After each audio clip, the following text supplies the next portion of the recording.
1 से लेकर 9 तक ऑलरेडी एक वीडियो मैं लॉन्च कर चुकी हूँ यूट्यूब पे, जिसको आप देख सकते हैं, जिस पे मैंने 1 से लेकर 9 तक की सारी रेमेडीज बताई हुई हैं कि नंबर 1 वालों को, 2 वालों को, 3 वालों को एंड ऐसे ही नंबर 9 तक क्या रेमेडीज हैं जो आप सब कर सकते हैं ताकि आपका 2025 जो है वो बहुत अच्छा जाए। तो आइए अब हम बात करते हैं नंबर 3 वालों की। नंबर 3 वालों के लिए लव लाइफ, रिलेशनशिप, करियर कैसा रहेगा। देखिए, क्योंकि यूनिवर्सल नंबर जो है हमारा नंबर 9 है 2025 को, जैसे मैंने अपने पिछले वीडियो में बताया है कि किस तरह से कैलकुलेट करके हमको नंबर 9 मिल रहा है, which is going to be ruled by Mars. Planet Mars जो है इसका काम ये होता है कि हमें अग्रेशन देना, एंगर देना, फियर देना, बहुत तरीके की कंपैशनेट एनर्जीज भी हमें मिलती हैं मार्स से। वॉर्स तो मिलती ही मिलती हैं, कॉन्फ्लिक्ट्स भी मिलते हैं अगर इसके नेगेटिव टर्म्स में देखें। लेकिन अगर हम इसके पॉजिटिव टर्म्स में देखें तो ये हमें लोगों से कनेक्शन कराना भी सिखाता है, डीप कनेक्शन जिसको हम बोलेंगे ना ह्यूमैनिटेरियन की बेसिस पे।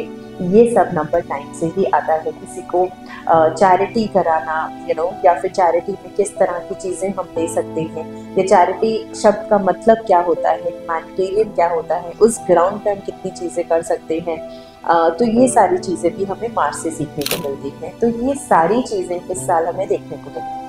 तो नंबर 3 के साथ, अच्छा ये 3 कैसे आएगा? ये 3 आपके डेट ऑफ बर्थ में आ सकता है, ये 3 आपके पर्सनल ईयर में आ सकता है, आपके नेम नंबर में आ सकता है, डेस्टिनी नंबर में आ सकता है। Destiny number is basically life path number. इनकी कैलकुलेशन हम कैसे करेंगे मैं आपको थोड़ा सा इस वीडियो में बता देती हूँ, ताकि जो लोग यहाँ पे देख रहे हैं या फर्स्ट टाइम मेरे चैनल पे विजिट कर रहे हैं, so that it becomes easy for them to understand. So date of birth एक हमने जाना, सपोज हम किसी की रैंडम डेट ऑफ बर्थ लेते हैं, मे बी 9 सितंबर 1989, राइट। तो 9th which is the date of birth, so ये हमें एक 9 नंबर मिल गया।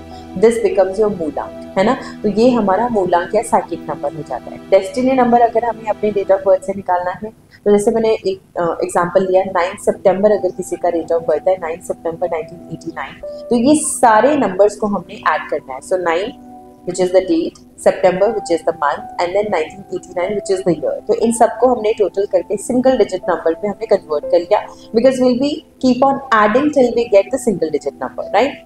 तो ये it will become our destiny number. तो ये हमारा डेस्टिनी नंबर हो गया। नेम नंबर, नेम से भी हम जब कैलकुलेट करते हैं, बिकॉज हमारे नाम का जो अक्षर है, जो लेटर है, each letter represent to some number, some planets, ठीक है। तो इन नंबर्स को हम जब कैलकुलेट करते हैं तो हमारा एक नेम नंबर आता है। तो नेम नंबर भी अगर आ गया, and then the personal year number, जो कि मैंने अपने लास्ट वीडियो में बताया है, मैं डिस्क्रिप्शन पे इसका लिंक मेंशन कर देती हूँ, so that you can go and calculate और चेक, राइट। तो किसी भी तरीके से अगर आपका जो नंबर आता है वो नंबर 3 आता है। अच्छा, अब ये 3 किन किन वालों के लिए, जिनका भी डेट ऑफ बर्थ जो है वो किसी भी महीने की 3, 12, 21 या 30। इसी तरह जब मैं 4 की बात कर रही हूँ तो 4, 13, 31, तो जिस भी तरीके से आपके, जैसे 22, तो ये नंबर्स ऐड करके अगर आपके नंबर 4 आ गए तो आपका जो नंबर बन गया वो 4 बन गया, राइट। सो आपका बेसिक या जो मेन जो प्लैनेट है जिससे आप रूल होंगे वो नंबर 4, नंबर 3, इस तरीके से आप कहलाएंगे। फाइन।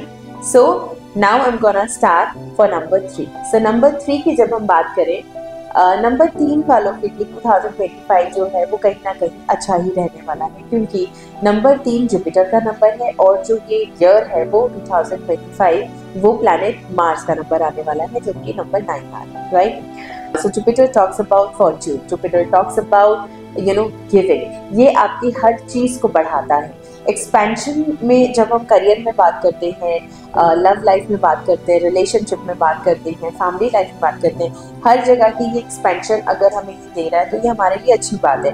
एक्सेप्ट हमारे फूड में एक्सपेंशन नहीं होना चाहिए, हमारे हेल्थ इश्यूज में एक्सपेंशन नहीं होना चाहिए। तो जब ये रिवर्स में जाता है, जैसे अगर हम इसको नेगेटिवली देखें, तो हमें ये ध्यान रखना है कि हमें अपने खाने पीने का ध्यान रखना है, हमें ओवर ईटिंग नहीं करनी है, हमें हेल्थ इश्यूज अगर हमारे ऑलरेडी हैं तो किसी भी तरीके से हम उसको बढ़ाएं ना, है ना। जैसे हमारे फूड हैबिट्स हो सकते हैं, हमारे लाइफस्टाइल हैबिट हो सकते हैं। जैसे अगर हमें पता है कि हम आलसी हैं, हम लेजी हैं, हम एक्सरसाइज नहीं करते, तो हमें उस चीज़ को बढ़ावा नहीं देना है। हमें वहाँ पे फिर ज़रूरत है कि अपने आप को एक्सरसाइज की तरफ लेकर जाए, राइट। तो हेल्थ इश्यूज़ पे हमें ध्यान देना है, अपने खाने पीने में, लाइफस्टाइल में ध्यान देना है, तो विल बी फाइन। तो हेल्थ इश्यूज़ इस तरीके की हो सकती हैं जहाँ पे आपको कुछ ऐसी चीज़ें जहाँ पे आप अपने आप को कंट्रोल नहीं कर रहे हैं, तो फिर आपकी ये प्रॉब्लम्स बढ़ जाएंगी। तो आपने अपने आप के ऊपर कंट्रोल रखना है और अपने हेल्थ इश्यूज को बढ़ावा भी देना है। अपार्ट फ्रॉम दिस, अगर मैं लव लाइफ की बात करूं तो डेफिनेटली एक न्यू मेंबर फैमिली में ऐड हो सकता है। सोशल लाइफ की भी अगर मैं बात करूं, आप बहुत सोशल होंगे, आप लोगों से मिलेंगे, बाहर जाएंगे, घूमने फिरना आपको पसंद आएगा, लेकिन आप घूमेंगे फिरेंगे भी ऐसी जगह पे जहाँ से आपको कुछ फ़ायदा मिल सके। खासकर रिलीजियस प्लेसेस में आप विज़िट कर सकते हैं, रिलीजियस काम की वजह से आप विज़िट कर सकते हैं।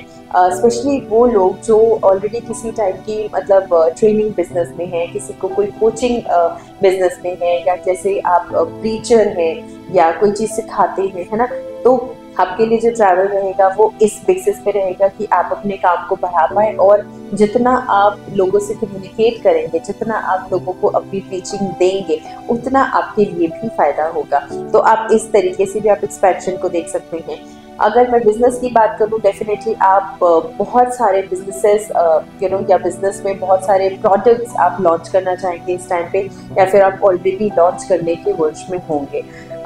इसके अलावा आप जब भी ये करना चाहेंगे तो उसके लिए जो स्किल्स हैं वो डेफिनेटली आपको ज़रूरत रहेगी डेवलप करने की। तो अगर आपको लगता है कि इसके बारे में, मतलब जो भी आप काम कर रहे हैं उसके बारे में आपको कोई डेफिनेट नॉलेज की ज़रूरत है, कोई स्किल एनहांसमेंट की ज़रूरत है, चाहे वो बुक रीडिंग हो, चाहे वो कोई कोर्स ज्वाइन करने से हो, या किसी हो सकता है नए गुरु के पास जाना हो, मतलब कोई भी नया टीचर अगर आप सोच रहे हैं कि इनकी तरफ आप जा सकते हैं, तो डेफिनेटली आप you can look for it. और आप ऐसे काम ऑलरेडी शुरू कर चुके होंगे, तो इस तरफ भी आपकी एक्सपेंशन होंगे। अपार्ट फ्रॉम दिस, अगर मैं आपके जॉब की बात करूं, जॉब चेंज आप डेफिनेटली देख सकते हैं। अगर आप अपने करियर में ग्रोथ चाहते हैं, वो भी आप इस टाइम पे एक्सपेक्ट कर सकते हैं। बट आपने सिर्फ ध्यान ये रखना है कि अपने आर्ग्यूमेंट्स में, अपने एंगर में, अपने उन चीज़ों पे कंट्रोल रखना है जिसकी वजह से आपको लगता है कि पहले से कोई प्रॉब्लम हो रही थी, तो उन प्रॉब्लम्स को आप बढ़ावा ना दें। And definitely otherwise this year is going to give you lot of good things, but ध्यान आपने ये रखना है कि आपका पर्सनल ईयर नंबर जो है वो इसके साथ क्लैश ना करे। जैसे आपका ये नंबर 3 कहीं पे भी आपके डेट ऑफ बर्थ पे आ रहा हो, या किसी भी तरीके से आपके पर्सनल नंबर्स में अपीयर हो रहा हो, चाहे टोटली बिफोर, चाहे वो आपके नेम नंबर के थ्रू हो, डेस्टिनी नंबर के थ्रू हो, या फिर आपके मूलांक में आ रहा हो, मतलब आपका डेट ऑफ बर्थ ही प्योर नंबर 3 आ रहा है, किसी भी तरीके से आ रहा हो, लेकिन अगर आपके पर्सनल ईयर नंबर ये नंबर 6 आ जाता है, तो फिर आपको यहाँ पे ध्यान देना है हेल्थ इश्यूज़ की, क्योंकि फिर आपका जो हेल्थ इशू है वो बहुत ज़्यादा बढ़ सकता है। रिलेशनशिप में थोड़ी बहुत कॉन्फ्लिक्ट्स हो सकती हैं। अगर आप मैरिज देख रहे हैं तो डेफिनेटली मैरिज हो सकती है, लेकिन इसमें कॉन्फ्लिक्ट पैदा हो सकता है, तो थोड़ा सा फिर आपको इसमें टाइम का ध्यान रखना पड़ेगा। आप जिससे शादी करने जा रहे हैं या जिस भी रिलेशनशिप में आप आगे बढ़ रहे हैं, उसमें आपको ध्यान ये देना पड़ेगा कि वो इंसान आपके लिए सही है आप या नहीं, आपको ये परखने की ज़रूरत रहे, ठीक है। तो नंबर 3 वालों की कुछ एक चीज़ें आपको अगर नंबर 6 किसी भी तरीके से आ जाता है तब आपको ध्यान देने की ज़रूरत है। Otherwise overall this year is going to be promising for you. So don't worry, you have all the remedies के लिए, या आप अगर आपने चेक करना है अपने पर्सनल ईयर नंबर के साथ, तो फिर डेफिनेटली आप ये प्रीवियस वीडियो मेरा देखें जहाँ पे 1 to 9 तक मैंने अपनी सारी overview of all the numbers I have given, right? So thank you so much. This is for number 3. I'm gonna see you soon with number 4. Take care.